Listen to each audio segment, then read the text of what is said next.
In the heart of West Africa, a nation once overshadowed by political instability and foreign interference has emerged as the epicenter of a global power struggle. That nation is Burkina Faso. At the center of it all stands a young and fiercely independent leader, Captain Ibrahim Traoré. His recent game-changing decision has sent shockwaves through international circles, triggering a silent but intense race between the United States, China, and Russia.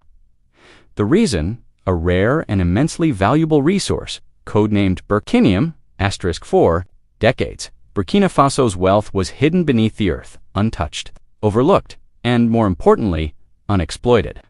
But now, everything is changed.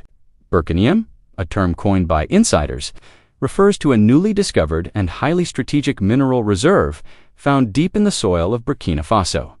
Its exact composition remains classified, but global analysts suggest that it is a hybrid energy-conductive element that has the potential to redefine military technologies, satellite systems, and even quantum computing.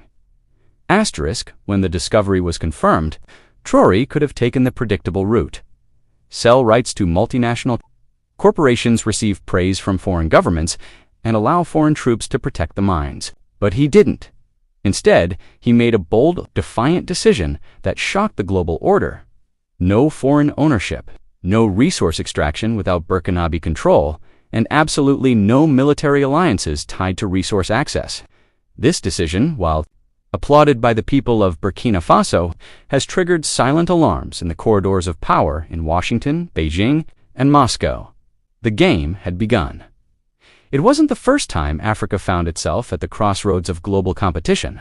The continent, rich in everything from gold to uranium, cobalt to coltan, has long been viewed as the next frontier for technological domination. But what makes Burkinium different is not just its rarity, but the fact that its discovery comes at a time when trust in the traditional global powers is at an all-time low. The world is transitioning, energy systems are evolving, artificial intelligence is advancing rapidly, and new technologies require rare earth elements previously unknown. To man, for Traoré, the stakes are higher than ever. His government is relatively new, rising out of popular revolution and rejecting the neo-colonial patterns of the past. He knows the temptations, he knows the threats. But he also knows that Burkina Faso cannot afford to repeat history. The United States, aware of Burkinium's potential, has already begun its diplomatic maneuvering. High-level delegations disguised as humanitarian missions have arrived in Ouagadougou. Proposals for infrastructure development, education funding, and defense cooperation have been quietly tabled. Behind every handshake and soft smile lies a desire to secure access to the Burkinium deposits. Washington sees it as a matter of national security. Letting China or Russia gain control would tip the global balance in ways that could threaten U.S. supremacy in space, defense, and AI. Meanwhile, China is playing a different game, with its Belt and Road Initiative already deeply embedded in Africa. Beijing is betting on long-term investments and relationship building. Chinese engineers, construction firms, and technology experts have already made contact with Burkinabe officials.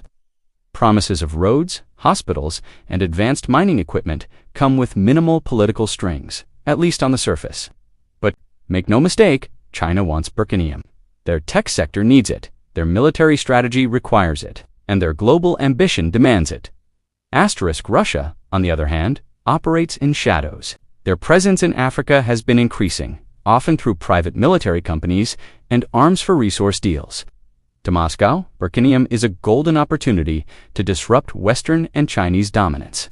They offer security assistance and political support at the UN in exchange for future cooperation. And for Traoré, who has called out Western hypocrisy and shown a willingness to forge his own path.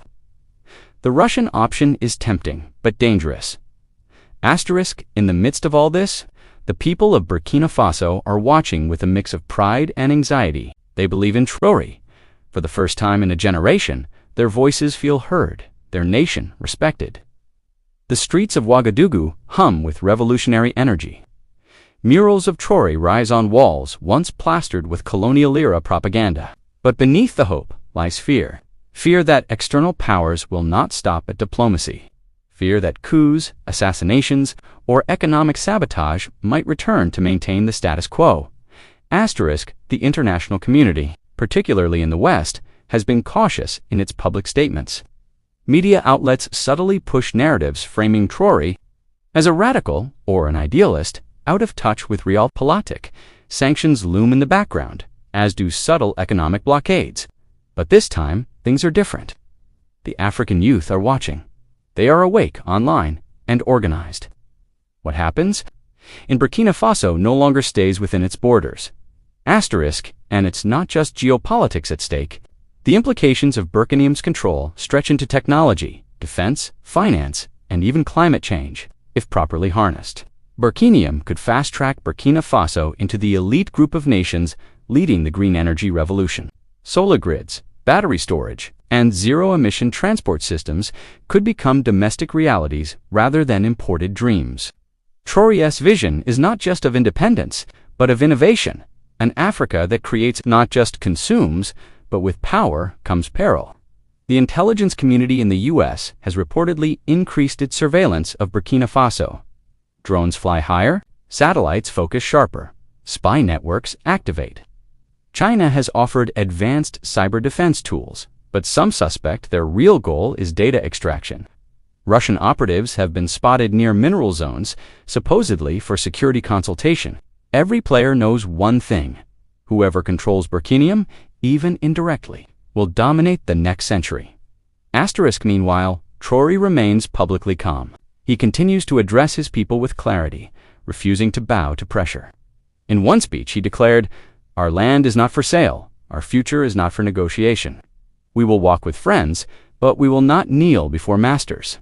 These words echoed far beyond Burkina Faso's borders. They lit fires in Mali, Niger, and even as far as Haiti and the Congo. To some, he's a hero. To others, a threat. Asterisk, this is more than a resource race. It's a philosophical war. A young African leader is challenging the global order, not with weapons, but with principles. In the halls of global summits, his absence is louder than his presence.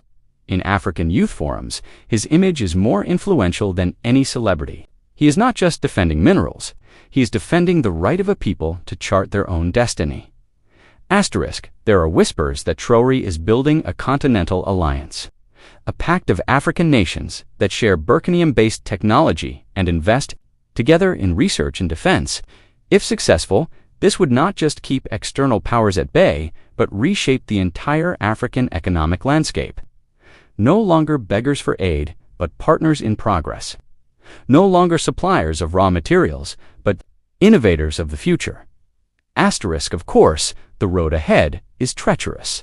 History shows that when Africa stands tall, the world reacts. Leaders who resist exploitation often face mysterious ends.